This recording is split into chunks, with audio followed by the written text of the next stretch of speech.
Okay, I'm going to start reading the Eqestrian evolutions, reread the whole from chapter 1 because the sound was not good. I got some sounds like constant clicking in the background. I know now what the problem is from it, and well, without further ado, let's get down to it. Equestrian evolutions. Chapter 1.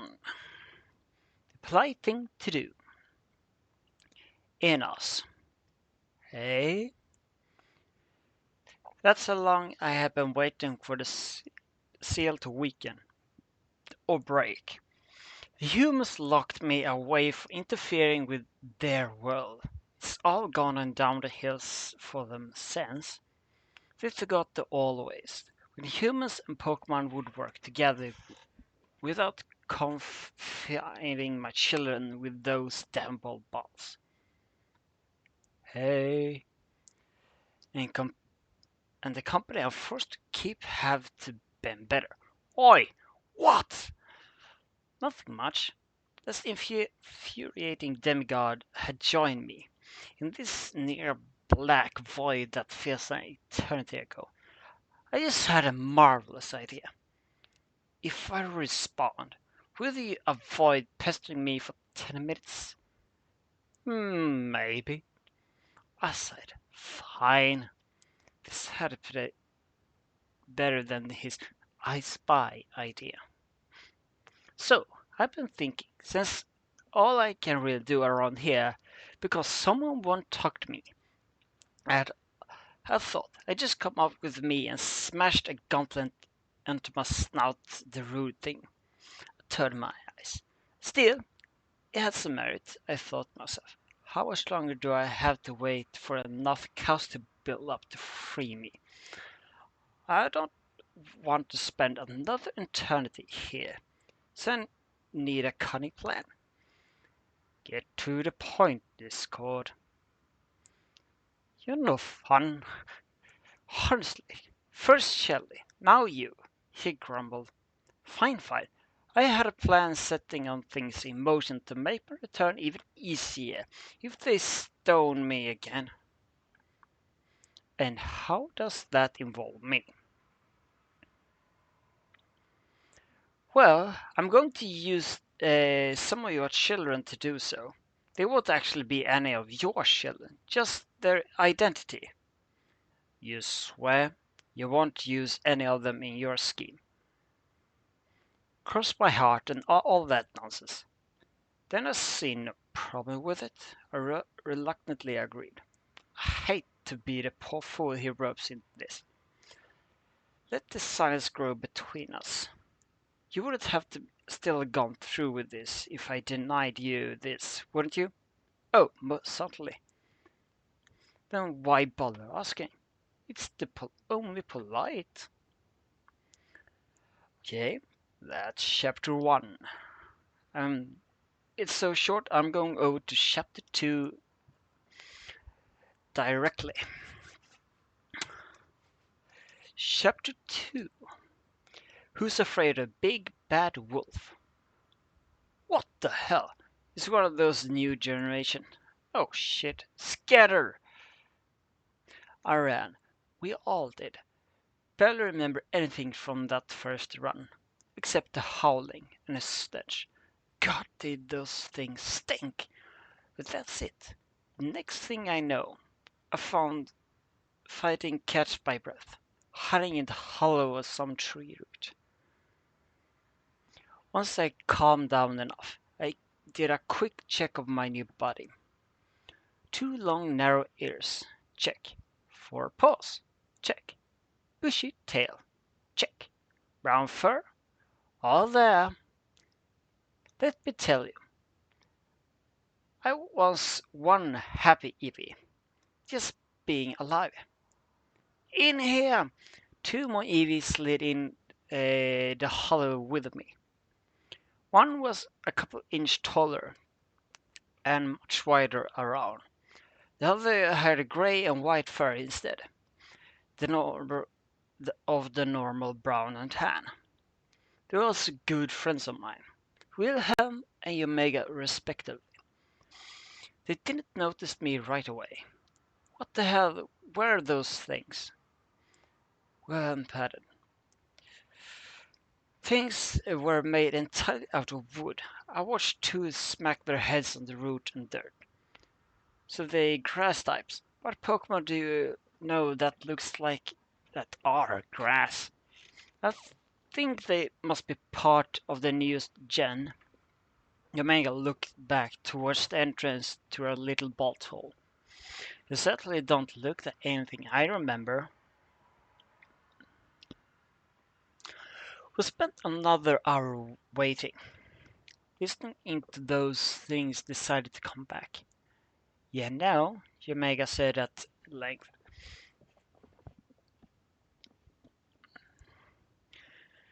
Those things look kinda like Timberwolf.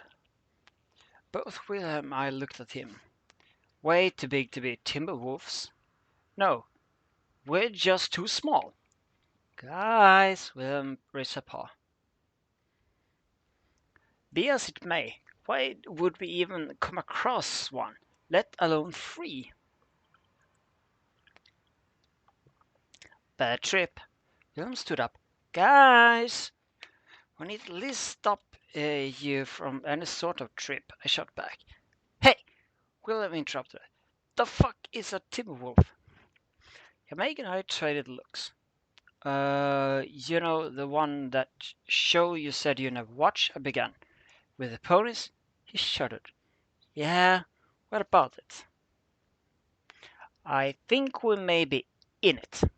Omega finished. Let me should start from the beginning. My name is Leo, and before today I was human. Jesus! This won't let up. I turned away from the window. This makes it, what, the third day? Fourth, Vincent correct me, and one of my roommates. He was tall, thin, kind of like less formal, slender man with a face. I followed. A chorus of same rang out the table, with Omega taking the pot. Other than Zan, Connor, and myself, everyone was enjoying a game of poker. Zan, with his close-cropped hair piercings, was grilling out match after match of League before the internet could cut out. And Connor, a fidget teen who could rock a goatee, was watching him. He was also sitting on his hands to prevent him from playing with any random objects nearby. Me, I just gotten up, throwing on an EV torque to keep my bed head in check. So, I couldn't buy in until this poker game was finished. Which is good. I never fully wake right up anyways. Yamega was a rather large but young looking man. Seriously, I'm surprised he doesn't get carded more often. Wilhelm was tall and wide. Other stock were Lulu, a slightly short tomboy. Abe's a native with a blood-borne addiction. And Sai, another tall and lanky one. I just realized that Abe's, aside my friend and I, a typical white nerd group.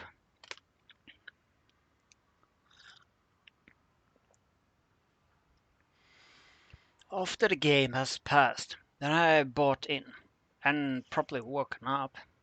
I turned to Omega as I dealt out the cards. So, any progress on that rock I found? Yeah and no. He paused to throw some chips. I think it might some type of quartz, but never seen a sphere that is brown in the center before. Usually it's shards or crystal. So when can I have it back? He looked over his cards. I don't know. I got a few resources I want to run down, but they have to wait until the blizzard pass. But as I focus back on the game. Chips changed his hand, I lost again, and the day passed slowly. We laughed, played board games, anything to take our minds off the growing cabin fever. Eventually we turned in. If we had been awake longer, we may have seen the rocks start to glow.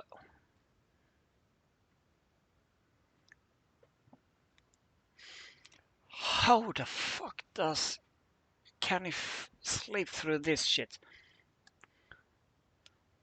I groaned. Shut the fuck up and try to sleep. I felt something shove me off a rock. I was wait, rock? That got me to open my eyes. A brown puppy-like face with oversized eyes and ears and a thick mane of tan fur around its neck filled my vision. The fuck would he get a dog? I mumbled out. Like I said, I'm not a morning person. Leo, the dog shouted. Wake the fuck up. Rain? Yes? There is a talking dog in front of me. Yes? Oh, okay. Just checking. Can I freak out now? I don't see why not. I pushed away from the dog thing. Holy fuck shit, what the fuck are you? In doing so, I could see more of the dog things behind it. Not again. The only grey one muttered. Easy, Leo, the one in front of me said, in the tone that would use to talk to a large dog or horse. It's me, Vince. Bullshit. Vince is a human, not a dog thing, I yelled and pointed a paw at him. Wait, paw? I followed the leg up to the paw where my should be. All I saw instead was ruffled tan fur. Brain? I'm sorry, Brain is unavailable at the moment. Please leave a sign message after this tone. The gathered dogs all folded back their ears, and one even so far covered at the pitch of my girlish shriek of terror. Madly outburst of profanity. It took me some while to properly freak out and calm down. Then it was all said and done. I was quivering in the midst of the dog thing. What the fucking hell happened last night? I frankly looked around the group. No idea, calls the chorus back. Where else happened? The one calmly calling to be Sai continued. Don't you guys think we look like Eevees? Zan tilted his head to the side. How the fuck does that even happen? Sounds like a bad fan fiction to me, I groused. Couldn't step forward. As much as we needed that answered, I wanted to know where we are. We're obviously in the forest of some sort, but colors were off. Like someone had come through and painted everything with dark pastels. And the place were completely overgrown. I think our little clearing was the only place the sun shone in the whole damned forest. Somewhere far south, I think, Lulu guessed. I mean, there's no snow at all. I've worried before. I was just plain scared. So, someone broke into our house, kidnapped us, dragged us all the way down here, and turned us into Eevees. Vincent growled, stomping a paw. How the fucking long were we out? We started arguing back and forth about how we got there and what we should do. Eventually, we decided that we were going to find a river and follow it until we came across someone who could help us. Hopefully, Zara wandered to the edge of our little clearing to look at some barrels or other easy find food. He lifted his nose and started sniffing the air. Ugh. He looked back at us, tiny muscles scrunched up and a paw covering his nose. Okay, whoever did that, own up. It fucking reeks. He all stopped talking and took a sniff for himself. Good God, what the fuck is that smell? I rubbed my nose in vain to hope to get off the god-awful stench. I was busy rubbing it. I didn't hear the bushes rustle. Oh shit. Thankfully, Lulu did. Zan, get out of there! Zan bolted past me. I looked up to see 3 wolves step out of the bushes. They're towering over us. What the hell? Is one of the new generation. The 2 out of the wolves started moving around the clearing, while the bigger one crouched down, ready to pounce. Oh shit. Scatter! So yeah, this is what happened. Now, Wilhelm, Omega, and I were stuck on a random tree in the forest. None of us knew. There is no fucking way we're in some little girl show. And Wilhelm was having his own little freak out. Oh dear. Okay, that's chapter 2 and 1. Well, I see how many more chapters I will do this evening, but I'll try to reach a good few to cover those that has been bad before. Well, I see you next time.